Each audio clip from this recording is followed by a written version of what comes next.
Hello, everybody, and welcome to The Adult Chair on rashpixel.fm. I'm Pete Wright, and I am thrilled to be feng shuiing up this morning with Michelle Chalfant. Me too, Pete. Are you so ready? I'm so ready. We are talking all about feng shui today. This is a first. I don't think we've ever talked about feng shui on this show, and we have the perfect guest who's going to help us out. Before we do that, obviously head over to theadultchair.com. You can learn more about this show. You can subscribe for free by signing up to our mailing list, or find us anywhere finer podcasts are served with a quick search for The Adult Chair. You can join the conversation on Facebook or Twitter, and don't forget, join up with the private Facebook group. Great place to be vulnerable, ask questions, and get help from your peers in and around the adult chair. We also have big news. Another intensive with Michelle. It's coming September 22nd to the 24th, and by popular demand, it is now 3 days instead of 2. What do you think about that? I'm very excited about it because 2 days was clearly not enough last time.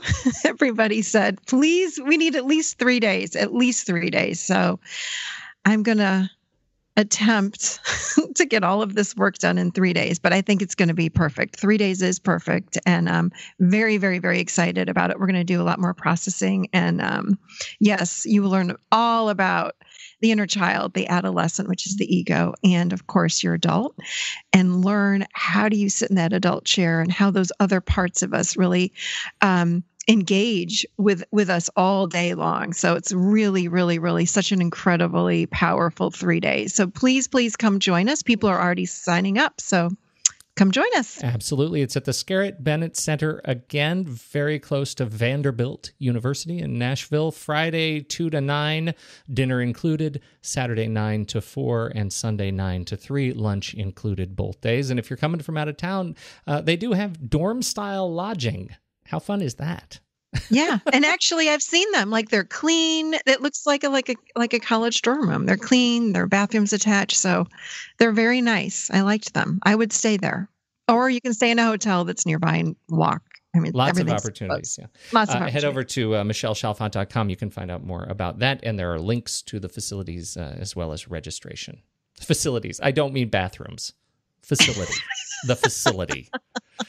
Oh, geez, we better move right on. We have a fantastic guest here today. Tisha Morris is the founder of Earth Home and best-selling author on Feng Shui and the energy of our spaces. She's a certified life coach, energy healer, and fellow podcaster. You can find Feng Shui Your Life in iTunes. And she's the founder of Earth Home School of Feng Shui and Feng Shui for the Planet, a foundation to help promote better living spaces across the globe. Tisha Morris, welcome to the Adult Chair. Thank you so much. It is an honor to be sitting in the adult chair today. Well, it is pride of place for sure.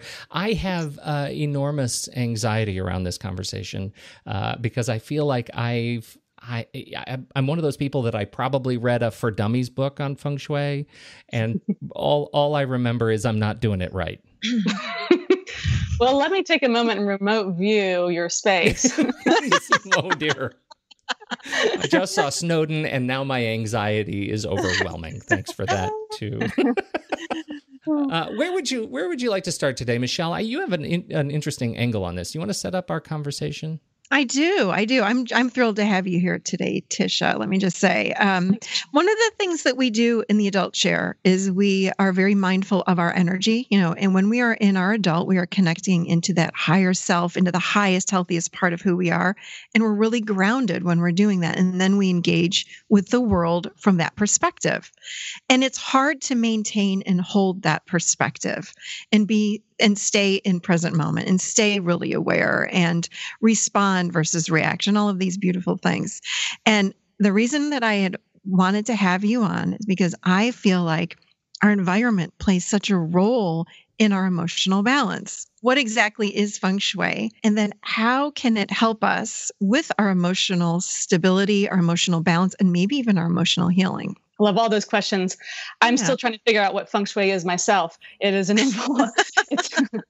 there's lots of history of what Feng Shui is. For me and the work I do, it's an evolving practice even within myself.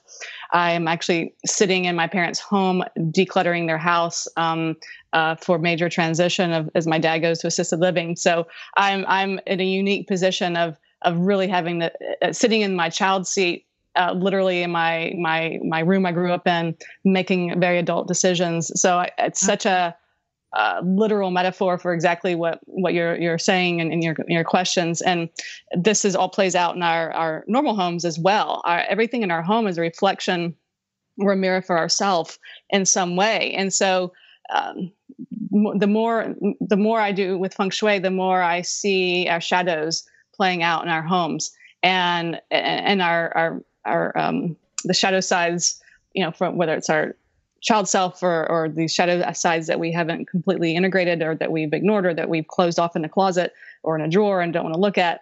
And so I've been really approaching spaces more and more and more as if it's a giant vision board.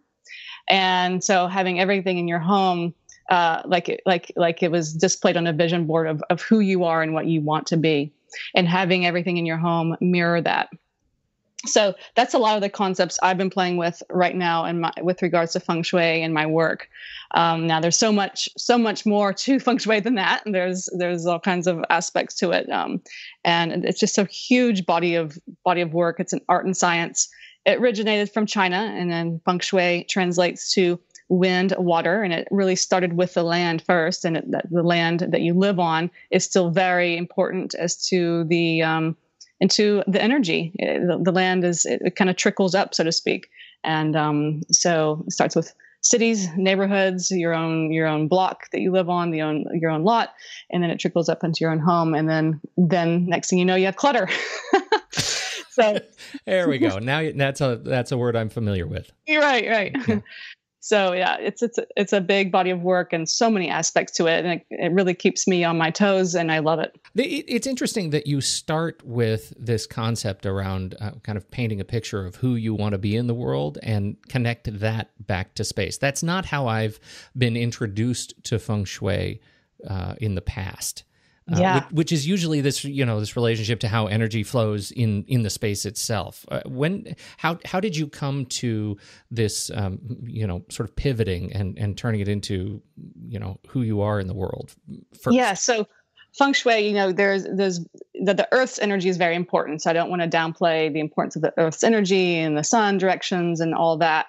But our human energy has really gotten lost in the conversation, or at least in the historical conversation of Feng Shui, and just how our human energy plays into our space with our emotions that are, floating around our space, the patterns that we create in our space, but also on a personal level, how the way I came into Feng Shui was actually I was renovating a house in East Nashville, and as I was renovating this house, correlating aspects of myself were being renovated. And this actually became my second book, Mind, Body, Home, where I correlate each part of the home to an aspect of you, mentally, physically, or emotionally.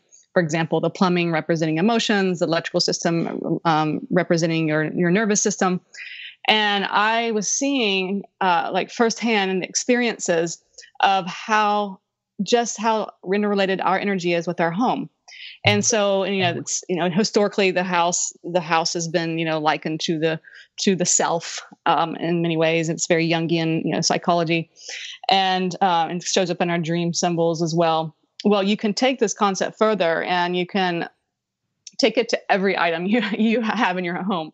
There's a reason why you have everything in your home, and for better, for worse. And it's really becoming conscious with your space. If you're not conscious of your space, what are you conscious of? Beyond your mind, your body, and your home, that's the only thing on this planet that you have control over. But your car is at certain points, and maybe an office outside your home. But other than that, your mind, your body, and your home are what you have consciousness over or control over. And it's gotten left out of the holistic conversation. And I'm trying to bring it back into the holistic conversation, because to me, it actually summarizes all of it, all of our selves, all of our sides. And Michelle obviously understands this as best as anyone because of your work with the with the different selves. Tisha, I love what you're saying. So can you expand a little bit more on, and like maybe go into more detail about our home being a reflection, would you say, of our emotional states? Is that what you would say? Yes. So in traditional Feng Shui, there's what's called the Bagua Map. And this is a tool that's used to show where certain areas of your life fall within your home. And basically, you draw a tic-tac-toe board over your floor plan, and you align it usually with the front door of the front of the house. And there's different areas. So for the back left corner is your wealth corner. The back right corner is your love corner. There's fame, there's health, there's creativity, there's career, all these aspects of our life. And it's a really pretty astounding little mystical tool. And I can basically go into someone's home or even look at their floor plan and tell the state of their life, or I can see the situations that are playing out in their life simply based on their floor plan, in tandem with this Bagua Map. It's really amazing. And it really is. I mean, our home, our floor plan is very indicative of where energy is going to flow. So our home is just a mirror of ourself in all aspects, mentally, emotionally, even physically. The different floor plans can affect our physical body as well, if they're particularly floor plan flaws, because energy gets constricted. It's very similar to Feng Shui is very similar to yoga. It's like yoga for the home. It's like we are removing these blocks so the energy can flow. And these blocks so it's not that maybe we don't like certain rooms in the house, but the energy is not flowing correctly in that particular room. Absolutely, which is going to make you not like it too, though. It's so interesting because I love my home office. I absolutely love it. And it's decorated really beautifully. But for some reason, and I don't know if it's because I have very nice, neat little piles all over the floor, just on one wall. But it's like all my to-do piles are on and it kind of overwhelms me when I walk in there because it's so much to do. But I find that and it's beautiful. Like I love that room, but I don't like to go in there. So when I have to work, I will go get my laptop. I'll go get one of the piles that are on the floor, and I'll go sit in the kitchen. Well, if I came to your office, I could tell you in about 15 seconds why you don't like being in there. It's more than just the work. Okay, there's probably a configuration that's off or something. That's fascinating. Is the ceiling slanted by chance? Does the ceiling slant? No, the ceiling's not slanted, but there is a curve in the wall in that room. And the other thing that occurs to me is when we moved into this house 3 years ago, we had come from, we're in Nashville. So you have, the older style homes and then some of the newer style homes with the 2-story ceilings. So we went from a home that had lower ceilings. And then we moved to this home. We were there for 3 years. Then we moved into this home. It had much higher ceilings. And I remember when we moved in here, we were like, wow, we feel like we can stand up tall in this house. Like it was just such a wild experience. We all commented on it.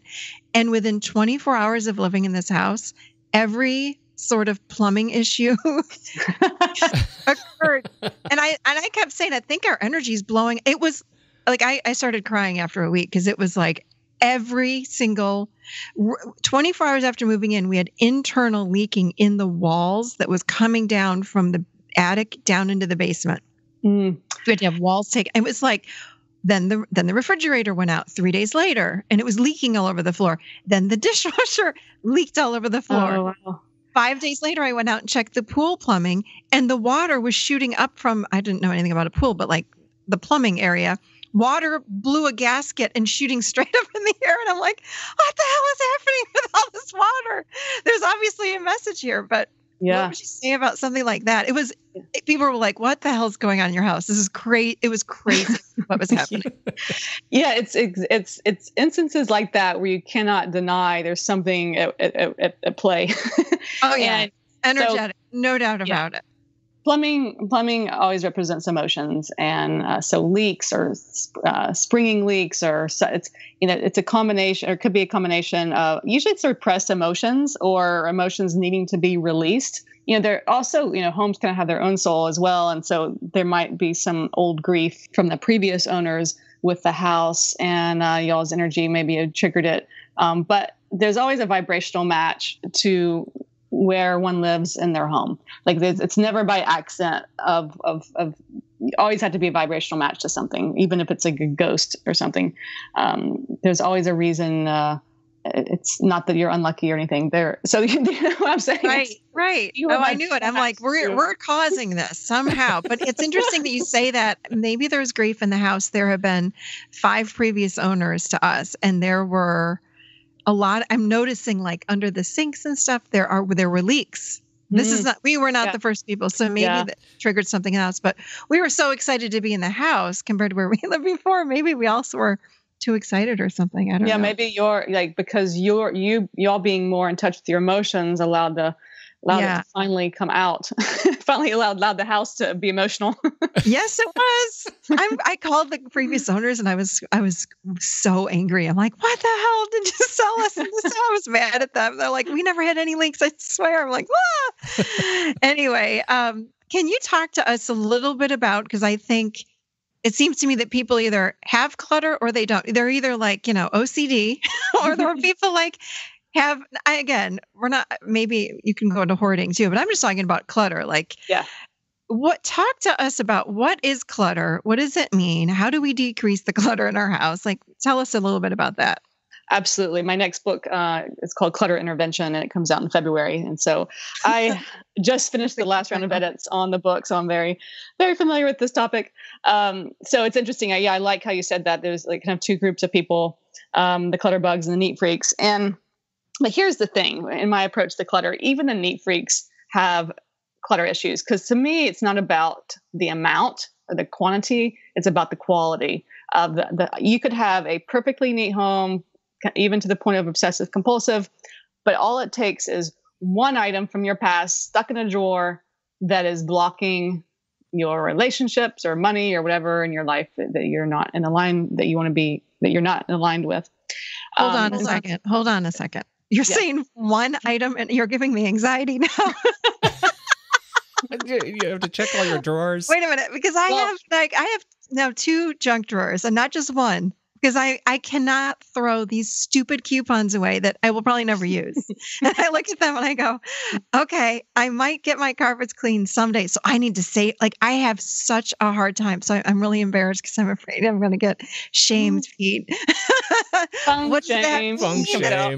I can't, feng shame. I cannot, even coupons that I don't think I'm ever going to use. I go, but I just cannot part ways with, I can't let go.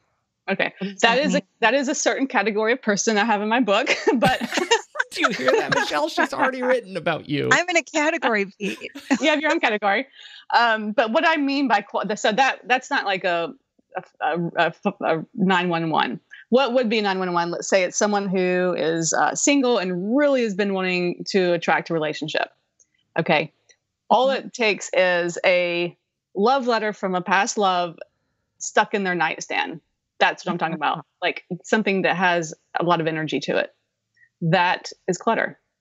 Wow. It's anything that's in the way of you manifesting the life you want to be living.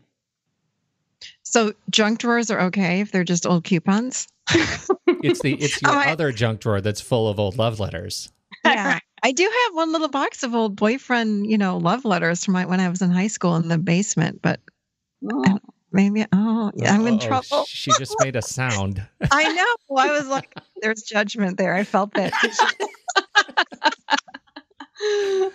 Well, and actually, I'm actually curious about that because you were really specific when you gave that example. It's a love letter from an old boyfriend in your bedside table.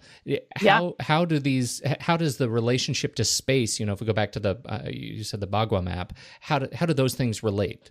Great question. So I mentioned the Bagua Map. The other thing you look to also is the room functions. And so when I can go into someone's master bedroom and tell you everything about their relationship or the lack thereof simply by looking, not even looking in drawers, but looking at the room configuration and certain very symbolic things in the room. I can tell. Give us a couple examples. Okay. I'm so curious now. I'm sure everyone listening going like, well, give us an example, Tisha. Yeah, sure. Nightstands. I can tell if you're in a relationship or not, or if you are in a relationship, then who holds the power in the relationship. So nightstands, you want to have them even. we want to have one on each side of the bed, and they need to be about the same like height and weight and density. They don't have to be matching. Also, what's on the nightstands as far as like furnishings, like so if there's a light, you want to have like similarly sized lights. Now, the personal items is fine; that can be personalized to each of you. But yeah, if there's only one nightstand, that I know you're either single or you're not committed. Interesting. Or if you're dating someone, who's the one who's not committed? Wait, I should review this. If you're dating someone and they have just a nightstand on their side and not your side, then they're not committed to you. Okay. Wow. Okay. But in terms of, you say personal items, I think my own example, we have even lights. The lights are actually mounted on the walls. We have the same exact, but mine tends to be very sparse. And yeah, hers is covered in books and stuff. Yeah. That's you can each read your own book. We can each read our own books. Okay. We have to read at the same time the same thing. It's good. I didn't know that about Feng Shui. This is really powerful. It's synchronous. Yeah. Synchronous Feng Shui. We're fighting now. If there's a mirror across from the bed, then there's a third party involved in the relationship. It could be work, or it could be another person. A mirror across the bed brings in a third party or entity into the relationship. So you don't want that. Shoot. I have that. Well, Damn like it. across the bed, you mean like the facing the foot of the bed? That's right. Okay. Mine's like on the side wall, Yeah. so when I'm getting ready, it's like a full length mirror. So you're saying that's okay? Yes, I am. Yep. But you can see the bed in it. That's okay. Okay. I think I'm going to move it anyway. Just gonna hang a velvet curtain over it. That is a remedy by the IOP. Yeah, is putting like a textile thing over it. Okay. That does work. Yes.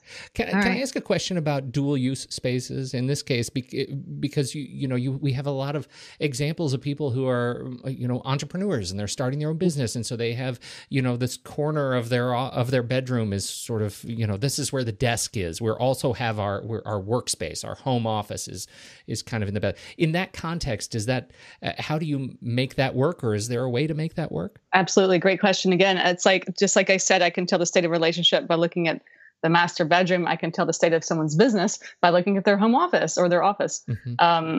And one of the challenges of working from home is that space is oftentimes premium, and so you're sharing your home office with a guest bedroom or some other function, like you're saying. And the problem with sharing an office with a guest bedroom or a bedroom, you definitely don't want your office in your bedroom. But in which case you're married to your work. But if you're sharing with a guest bedroom, the challenge is there's what's called the power position or command position in Feng Shui. And so it's the same rule for a desk and a bed. And so if you have one room and you have these two functions vying for power, and it's like, and usually the bed gets the power position, and so your guest gets the power over your work.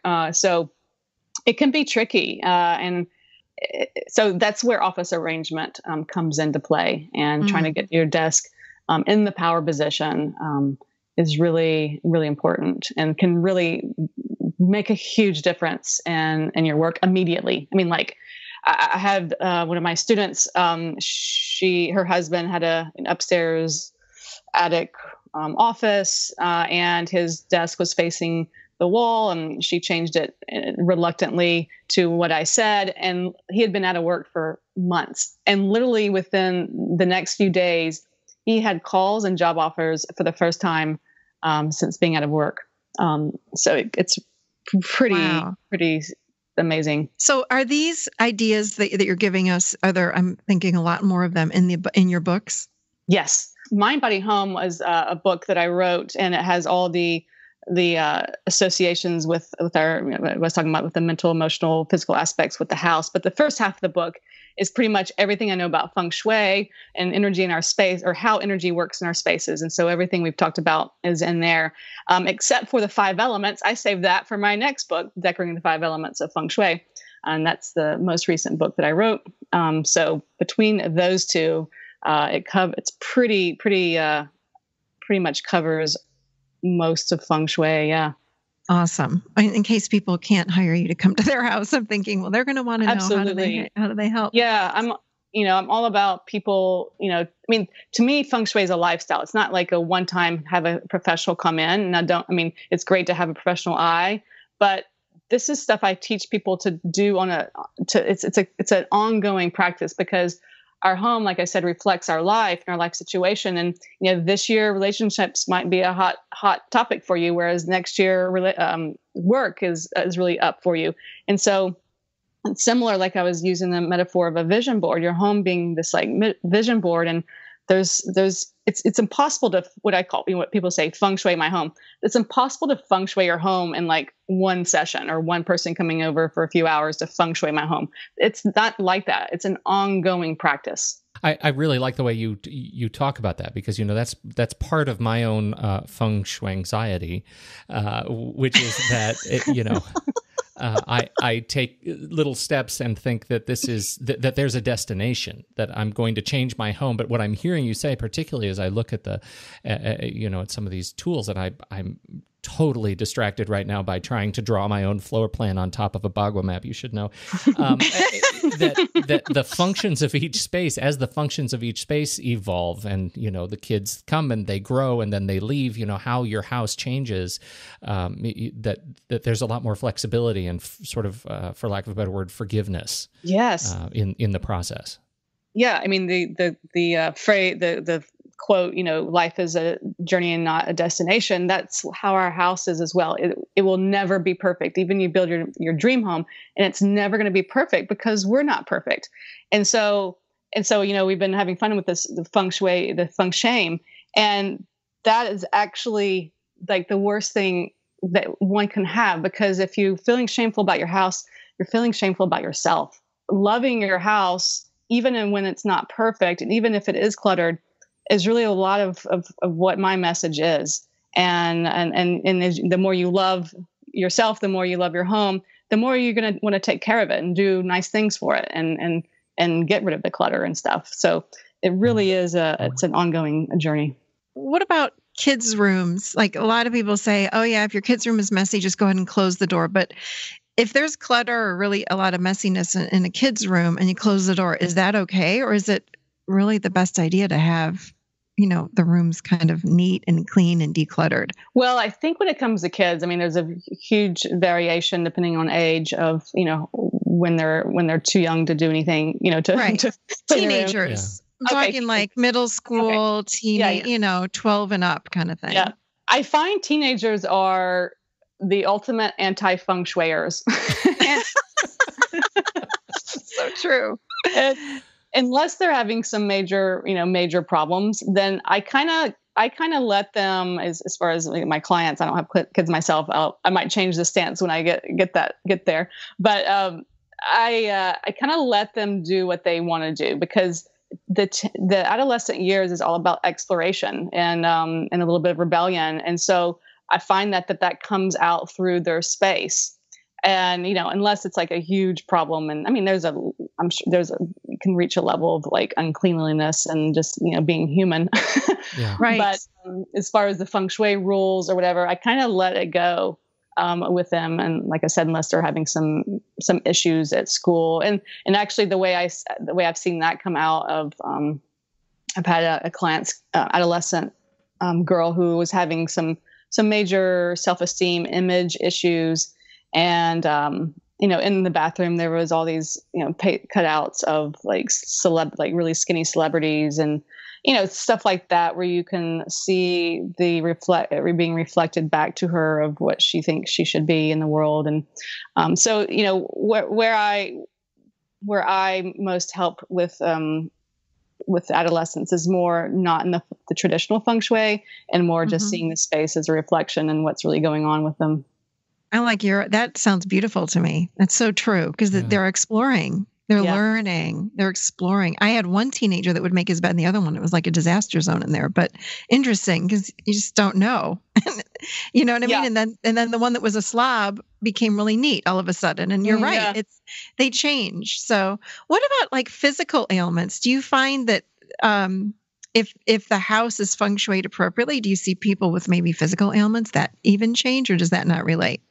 Yes, absolutely. I see more of people moving into a house and suddenly having physical problems is what I see more of, actually. Even like tripping tripping down the stairs or things like that. But different floor plans, and when the Bagua Map I was referencing earlier, you can correlate those sections to the chakras. And of course, the chakras relating to different areas or different body functions and different body parts. So yeah, everything relates to the physical body. So if someone's having, I take a very mind-body approach to everything. Energy healing was the first modality I practiced, and so if someone's having low back pain, and that's going to be second chakra or first or second chakra, which really usually relates to support, which usually relates to money. Which then, if you take that into the house, it's probably it's either in their wealth corner or in their office where the block is. Oh, that's interesting. Yeah. I like that. Yeah. Can I ask one last question? You can ask as many as you like. I'd like this to be a 3-hour podcast today, please. I'm writing down all these questions. I'm like, oh crap. I don't have enough time for all these questions. One last question, which is a big one, because one of the things that I teach in my class and teach in sessions is we talk a lot about the shadow, which is the unconscious part, the hidden parts of who we are. And I know you have, you said your next book coming out is going to have a lot to do with feng shui and the shadow. Would you be able to just enlighten us a little bit about how does our home reflect our shadow, and how would we go about identifying what that is? Because that's part of the work, is like identifying what is that hidden aspect of us that we don't want to see that's hidden. So this is actually like the body of work that I am moving into with this next book. And this book is like a Trojan horse into the shadow. And the correlation is our shadows we hide in closets, we hide in storage spaces, we hide in places that we don't want to look. And the beauty of this work is actually when you're ready to look, i.e. ready to clean out some stuff, there's actually you can actually see your shadow, which is hard. When we're doing shadow, it's like, you can't see what you can't see.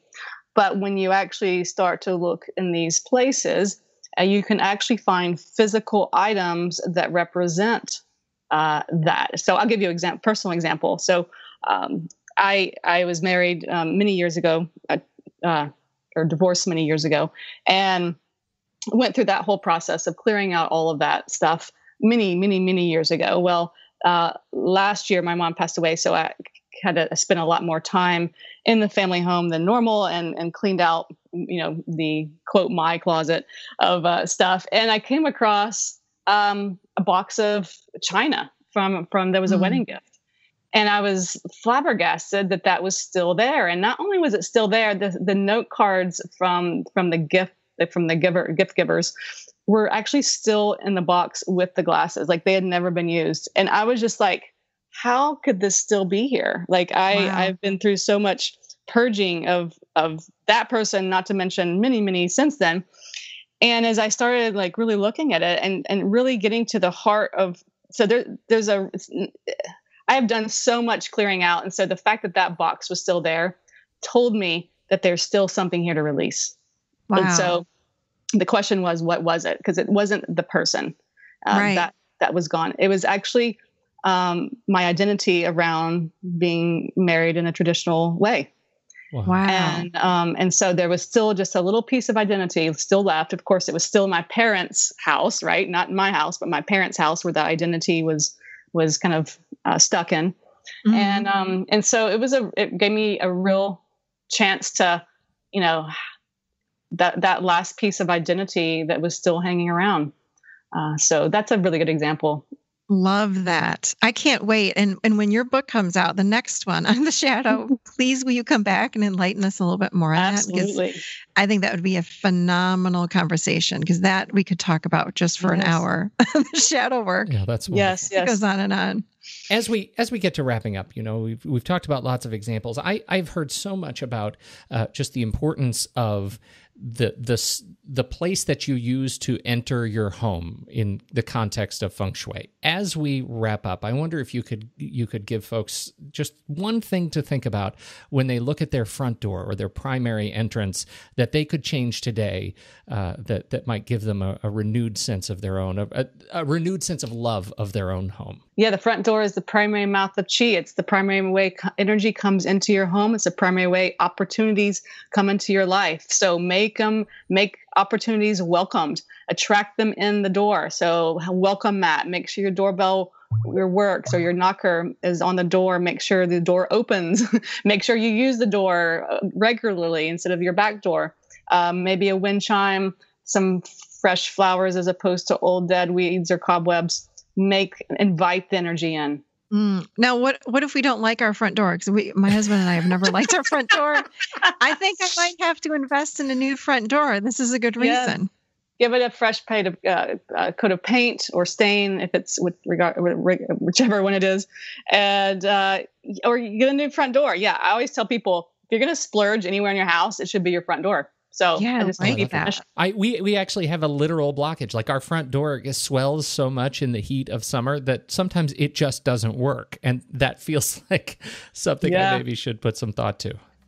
I need the front door, Pete, too. I need a front door. Like me. I'm exhausted. We all need new front doors. We all need new front doors. This has been such a great conversation. Tisha Morris, thank you so much for your time. I hope you will come back and join us again. Absolutely. Thank you so much. You can find out more about Tisha and her work. Just swipe over the show notes. You'll see links to the books and her site. You can find her at earthhome.tv.